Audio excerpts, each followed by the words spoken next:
Yo, what's the deal? What's going on, everybody? Peace and love. Happy, thankful, thriving, and therapeutic Thursday. It is your boy, your host, LaShawn Sugar Ray Marston. You are back again with another episode of SRDaily, episode 552. Episode 552 of SRDaily.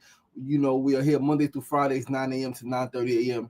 Facebook Live, YouTube Live, and of course, Instagram Live. Thank you all so much for tuning in. I love you guys. I appreciate you guys. I am grateful for you guys. Yeah, man, we still here. We still going. We still freaking building. We still creating. We still leading. Yesterday was absolutely phenomenal. We're going to talk about that later on. Yesterday's lecture at Columbia University was absolutely powerful. It was brilliant. I killed it, of course. I showed you guys. I posted the text from my mama before I went yesterday morning about 7 something. She texted me with just some really great words, some really empowering words, just affirming, right? She was like, yo, you're gonna slay it, you're gonna kill it, this is what you do, you were so great, da-da-da-da-da, which is a fucking miracle that we are in the space where not only again am I still alive, am I living and I'm thriving and I'm building and I'm creating and I'm living life on my terms. Right, I was talking to one of my brothers yesterday, and he said that shit last night. We was on the phone for a bit. He's like, yo, like, you really living life on your fucking terms. Like, you really doing this shit. Like, he said, yo, when I was in VA, I used to watch you fucking 18, 19, 20 years ago do this shit. And I'm like, yo, I got to get to New York. And when I get back, I got to connect with Sugar Ray. And now we're reconnected, right? Childhood friend, long time friend. Fucking 30 plus years, right? Like, met like 7, 8 years old. My sister was dating his uncle. So family for a long time. But yeah, yesterday was great. Today is great. It's already a great morning, great rising, a great day. Had a beautiful meditation session earlier. Beautiful prayer call this morning. Beautiful prayer I went into, after my meditation, after the call. Prior to the call, actually, I do my meditation and my prayer before the call. But yeah, man, we still here. Life is still good, right? We are still amongst the living, and it's still a beautiful fucking thing, man. And we're going to get the show started. We're going to start with our first segment of the day on this Thursday, January 29th, 2026, episode 552 of SRDaily, episode 552. We're going to start with our first segment. First segment is a phrase of the day. It's 3 words. I've said it before on the show. We're going to say it again. Just do it like Nike. 3 words. Just do it. Just do it. Just do it. Just fucking do it. And I mean that literally. Whatever it is, just fucking do it. You got a fucking dream. You got a fucking passion. Just fucking do the shit. Like, do it. Do it for the fucking fun of it. Do it because you fucking want to. Do it because you fucking just want to fucking do it, right? Do it. Because, like, why not? Don't worry about what people think. Don't worry about what they fucking say. People are going to talk regardless. People are going to think what the fuck they want to think. Fuck them. As Bernie Mac once said in, I think it was House Party 3. He said, fuck them. Fuck them up against the wall with crazy glue in their mouth and handcuffs on their hands. Just do it. You got a dream. You got a goal. You got a passion. You got something that's burning inside of you. You want to go learn something. You want to take a trip, right? You want to talk to somebody. Just fucking do it. Shoot your shot. Shoot your shot at life. What is the worst that could happen? You get told no? Okay, if you get told no, this is one thing my mom ain't teach me much. At least not directly, right? I learned a lot from her indirectly just in life. But she didn't teach me much directly. But one thing she told me, she said, a closed mouth don't get fed. If you don't ask for what you want, you won't get what you want. And the worst thing they can tell you is no. And if they tell you no, you're going to be in the same exact position that you was in before you make the ask, before you make the attempt, right? Before you shot your shot, so to speak. So, like, understand, and understand you are going to be the only person living with the regret of not having done something you once wanted to do. If you don't do it, only you're going to live with that regret. Not your parents, not your siblings, not your spouse, not your children. You're going to be the only person as you age. That's if you even live long enough, right? That's even if you live long enough, you're going to be the only person dealing with the regret. If you don't live long enough, if you die, who gives a fuck? Just do the shit, whatever the shit is. Just fucking do it. Just fucking do it. There's a lot of fucks. Because, like, you got to not give a fuck. You got to not give a fuck, and you got to be so committed to like actualizing your vision, to fulfilling your life mission, that like you got blinders on, you got horse blinders on. You don't see nothing nobody else is doing. You see them, you hear them, you feel them, you know they there, but like you focused on what you got to do because you came here for a purpose. God brought you here for a purpose, for a reason, not just a season. And it might only be a season, and the season goes fucking quick. Winter is cold, but it's almost over. Spring gonna come, and then spring gonna last, and then it's gonna get hotter, and then it's gonna change. This shit is transient, all of this shit. So like, while you here, do the thing, whatever the thing is. Yo, Javon Circle Keeper, what's going on, my brother? Peace and love, peace and love, peace and love. Kane, peace and love, my brother. Listen, let's move right along to our second segment of the day. Today's second segment is we gotta shift the energy a little bit, man. Second segment is a bit emotional. So we know that life is life, right? It's full of ups, it's full of downs, and literally in one moment, in 1 second, somebody's being born and someone's dying. Someone is saving a life and someone is taking a life. Someone is living their life fully and someone is depressed and on the verge of suicide and completing it. I never forget 2020, I want to say 2023 Vegan Festival, Queensbridge Park, beautiful fucking day, Labor Day weekend, a Saturday right before Labor Day. We always do it there, Queensbridge Park. It was the fucking biggest vegan festival ever. A couple hundred people in the park. It's lit. We got the live band playing, and then we hear sirens, bunch of sirens. We see them on Roosevelt Island, and we hear them. The ambulance, the cops, they coming through Queensbridge Park. They looking. Same time we doing a vegan festival and we eating vegan food and people are fucking getting all types of resources. The live band is playing. Someone jumped off the Queensboro Bridge right there. We were able to see it. Someone jumped off the Queensboro Bridge. Well, we didn't see it, those who weren't paying attention. But my man Ladion was on the base. He's part of the live band. He was on the base. And Ladion is sitting there. And he told the story after. He said, yo, I'm sitting there and I'm playing and I'm in the groove. And I'm looking dead ahead. I'm looking, something fixated me, had me fixated on the bridge. And I'm looking. And I saw what looked like legs climb over. I saw what looked like somebody sit. And then he said he saw the person jump. He saw the person lean forward and jump off the bridge. And what was crazy for me at that time was we were doing the posters, right? We were doing the promotion the week prior, the day prior. We were still putting up the last bit of posters, the last bit of flyers. And one of the co-organizers at the time had suggested we walk the bridge and put posters up on the bridge. And it was literally the day before. And I was like, nah, we only got a few posters left. We just put them over here. And so I imagine, what if we would have put the posters? And this goes back to just do it. She should have just fucking did the shit. Like, and I tell people, don't ask, because like, if you got an idea, if you think something should be done, I give you, if you're organized with me, you have the authority to fucking do it. You want to put posters on a fucking bridge? I may not think it makes no sense the day before. You may think so. Do it. I imagine, what if there would have been a poster on the bridge? And that day, that afternoon, as they were walking with the intention to go take their life, they would have walked past the poster and they would have saw it. Anyway, yesterday, one of my young people informed me that a 16-year-old friend of theirs took their own life. Yesterday, a young person that I know and that I work with informed me that a 16-year-old friend of theirs took their own life. What a tragedy. Let's please have a moment of silence for this 16-year-old.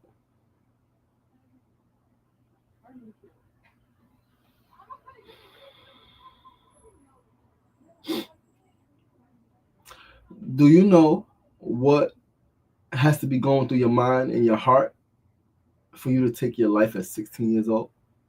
16. It's a baby.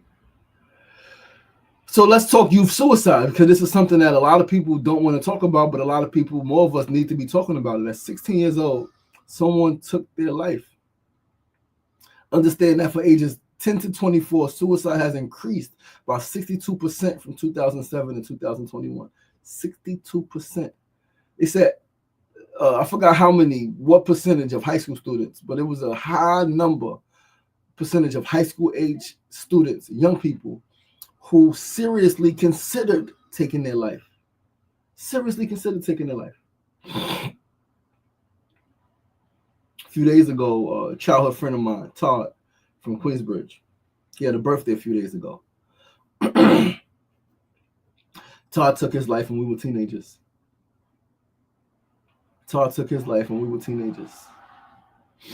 A former mentee student of mine, Michael Raven, took his life at age 19, back in 2013. Back in 2013, Michael Raven took his life. He was 19 years old. And there's so many others. So many others. At 19, I sat with a gun to my head. Right? At 19 years old, I sat with a gun to my head, praying for the strength to pull the trigger. At 15, 16, my friends and I, we laughed about playing Russian roulette. Like I never participated, but we considered it. Right? We considered playing Russian roulette, putting one bullet in a revolver and putting it to each other's head, putting it to your head. We thought about playing that game. We hear so many young people. We hear about so many young people who have committed suicide. I think the youngest was like 8 years old, 7 years old, something like that, a couple of years ago. Youth suicide. Youth mental health. I don't know about you guys, but my heart breaks. My heart breaks because they haven't even fully lived life, and the world has beat them down. The world has been cold. The world has neglected them. The world has rejected them. Their families, their parents, their siblings, classmates bullying them, neighborhood people in the neighborhood bullying them, talking about them, and they take their life. A 16-year-old took his life. Suicide amongst ages 10 to 24 has increased by 62%. This is a tragedy and a travesty. It's something that all of us, every single one of us who are adults, must do more to address. Whether that's having talks with our children about serious talks with our children about mental health, right? When our children displaying signs of depression, when we know that they're depressed, when they're saying that they're depressed, taking it seriously, when they're saying that they don't want to live anymore, taking it seriously. Right? My brother used to say it. So my brother, he didn't commit suicide, but he used to say, and I told my mother, like, he was, I think, 13 years old. He said he doesn't care whether he lives or dies. He actually wants to die. I told my mother, and unfortunately, in the black family, we brush that shit off. Like, hey, you need to get it fucking together.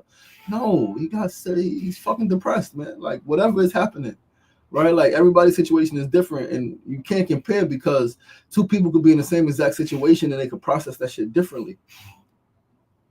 So whatever the situation is, whatever the circumstances, someone says that, a young person says that, we have to take them seriously. Yes, some people say it for attention. That has happened, right? Some people, younger and older, have talked about suicide to guilt trip people, right? Oh, I'm gonna just kill myself. However, we still have to take them seriously because so many, literally around the world, especially in this country, they do commit suicide. They do take their lives. So let's take another moment of silence for all of the young people who have taken their lives. Those we know and those we heard about and those we've never heard about and those we don't know.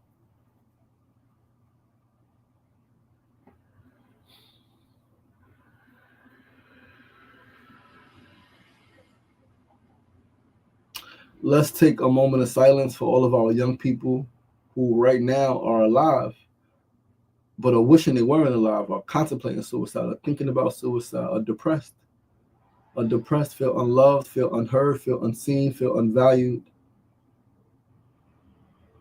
Let's take a moment of silence for those young people.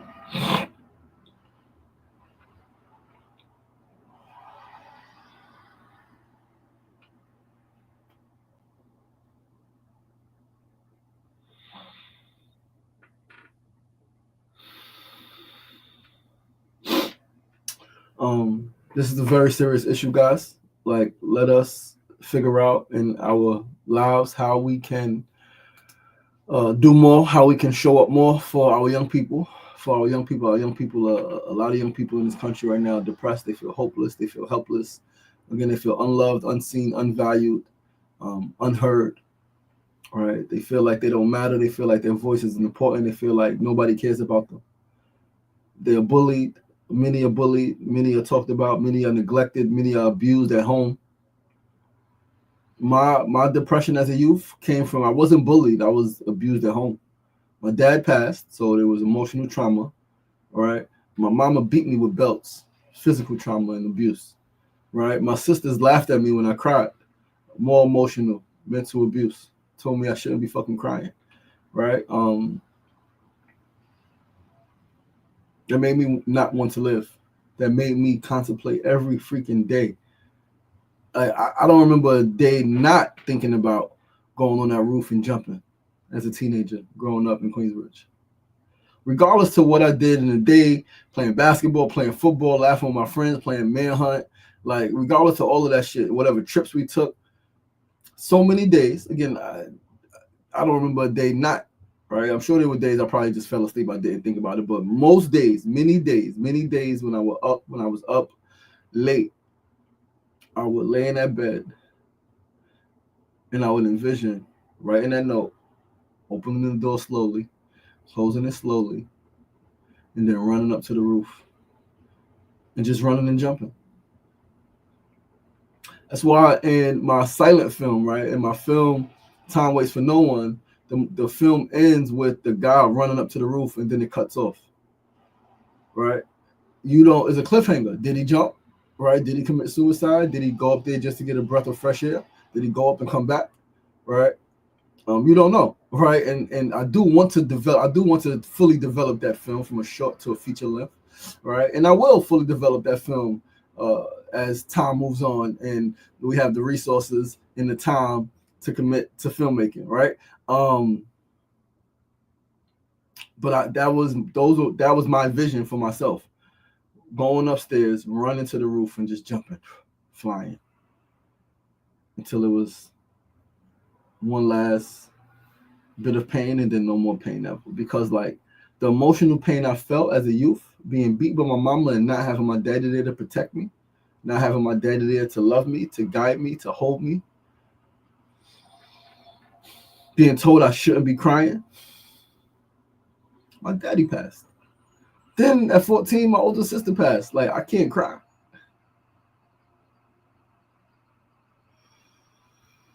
Whew. Let's send some love out to these young people. Let us be a safe space for these young people. Yeah. Let's move right along to our third segment.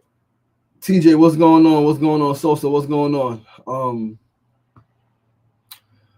Sefu, Mona Love, what's going on? Let's go to our third segment of the day. We're going to shift the energy once more.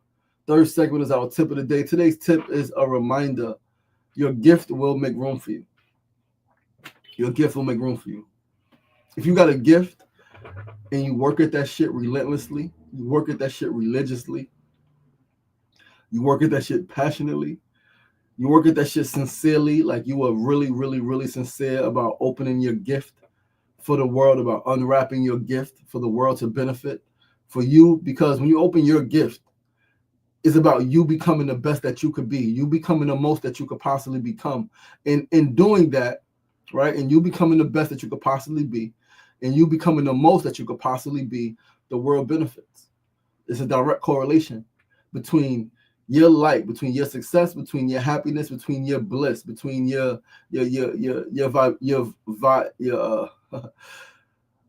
high vibrations, right? And the world being a better place. Your peace, your happiness, your success is directly linked to the state of the world. So open up your gift. Know that your gift will make room for you.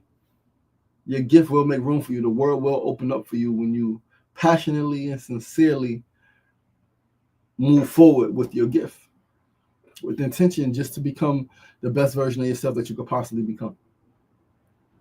a lot of people don't have the same passion for humanity that others may have, right? Like, I don't really give a fuck.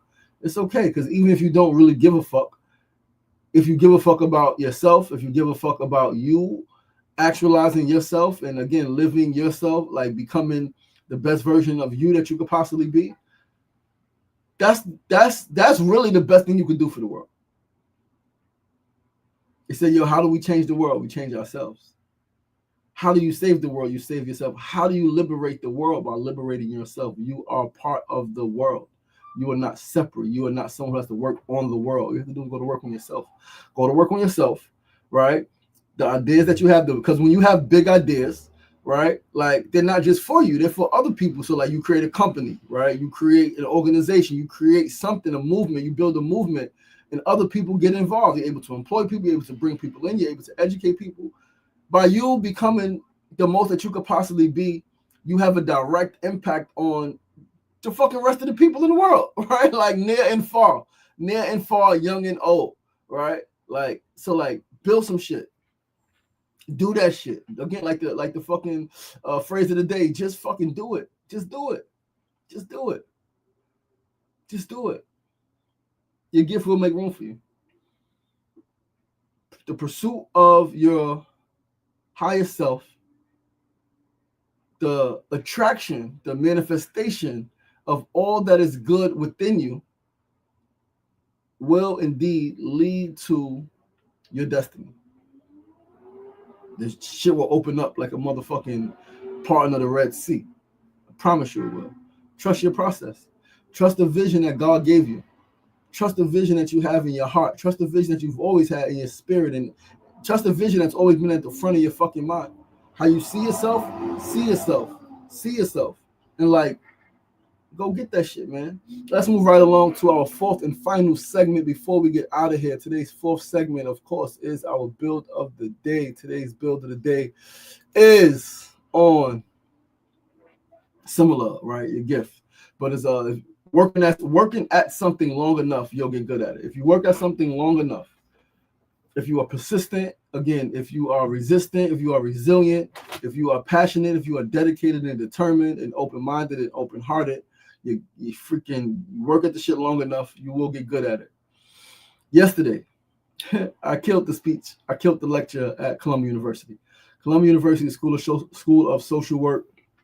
I was suited. I was dressed apart, right? Like, I killed that shit. Like, I killed it. Like, I slayed that shit. Like, it was so much more to save. I'd have more time, right? Like, but it was,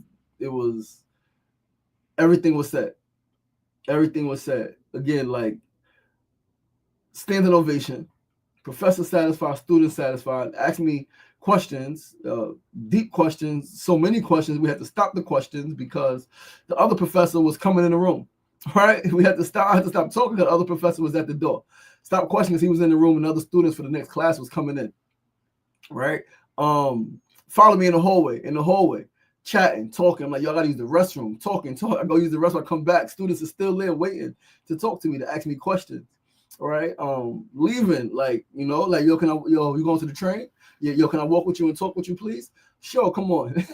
Walking and talking. All right, killed that shit. Poised, powerful, passionate. One young sister came up, right? Imagine this is a school of social work. Everybody's going there to be a social worker to some degree, right? This class is specifically mass incarceration and reentry. So they're going to work with people who are incarcerated, right? Some already are working with people who are incarcerated. And one young sister said, she said, yo, thank you so much for saying all of the stuff that I've always wanted to say, but I never felt I had the power to say it, right? Like, thinking it, but I'm like, oh no, like, she said, thank you, right? One young lady was crying in the back while I was talking, like, you could see her crying, a fucking classmate, right? Like, comforting her. Because I spoke real shit, right? Yesterday was the incarceration experience. I spoke about my experience. I spoke about being strip searched. I spoke about being dehumanized. I spoke about, like, all of that shit. I spoke about what being incarcerated, what incarceration does, not just to an individual, but what it does to their family, to their relationships, how the impact of it is long beyond release. I said some shit like release doesn't reverse conditioning. When you are conditioned to a certain thing for 30 days, 60 days, 90 days, right? And like the longer you're there, the more conditioned you are. 6 months, right? A year, 2 years, 3 years. And the longer there's some people who been there for a long time who are very conditioned, right? But being released does not reverse those months and years of conditioning. Whatever the conditioning is, to lack trust, right? The sleep disruptions, right? The lack of intimacy. I went deep. I went fucking deep yesterday. And what's so great for me about yesterday, right? Again, if you work at something long enough, you'll get good at it. I wasn't always a great speaker. I was not born a great speaker. Maybe I was born to be a great speaker, right? My dad was a speaker, but my dad in his youth wasn't a great speaker. He developed it, right? He said my dad had a stuttering issue. He said the only time my dad did not stutter was when he was preaching. My dad was a preacher, right? The only time he did not stutter was when he was preaching. I wasn't always a great speaker. I used to be so nervous. I used to stutter over my words. I vividly remember a time I posted about this shit on Facebook a couple years ago, and I tagged one of my childhood friends who was in my 3rd grade class. And I was like, yo, you remember this shit? He was like, yo, I fucking remember that shit. You crazy. 3rd grade, had to speak in front of the class. PS 111, Mr. Bannon was the teacher. Had to speak in front of the class. Got up there, got the paper. I'm so fucking nervous. My hands are sweaty. My knees are shaking. I feel fucking shit in my stomach, right? Yo, it was an apple. I was looking around. It was an apple.